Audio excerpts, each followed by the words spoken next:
Mit navn er Bøje Skytte, og det er mig, der skal prøve at fortælle jer lidt om økologisk landbrugsproduktion. Der har vi det så her, som vi ser, hvor skønt det er at være landmand.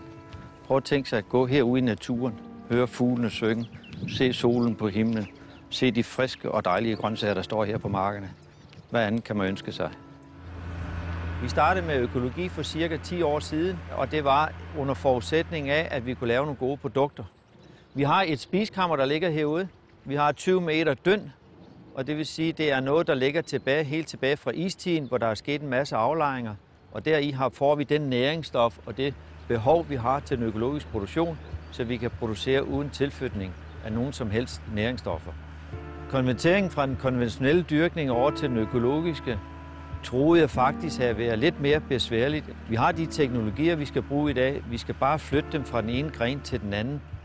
Nu arbejder jeg målrettet med igennem flere år og se, hvordan kan vi udnytte de ressourcer, vi har fra naturen af og hver dag, og hvordan minimerer vi de risiko, der er for skadedyrsangreb i vores afgrøder. Og vi kan jo se her, at det her det er simpelthen det hvide guld. Der er en rigtig flot kvalitet i år, der er en rigtig godt udbytte, og der er ingen tvivl om uden, at de skal nok blive forsynet hen over vinteren. Når den her nu har stået og hærdet sig i den her fine jord, så den er skalfast, og det vil sige, at vi kan tage den op uden at beskage den. Så går vi hen og laver nogle produkter, som kommer til at se sådan nu her i den sidste ende. Rent små kartofler.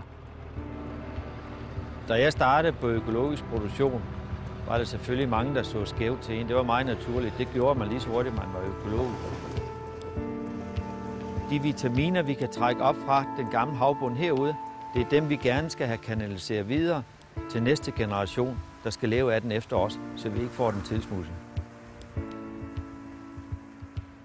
Rent økonomisk inden for økologisk produktion ved jeg godt, de er dyre i dag. Vi bruger mange arbejdstimer på det for at holde det rent, så jeg som forbruger kan få nogle gode kvalitetsvarer.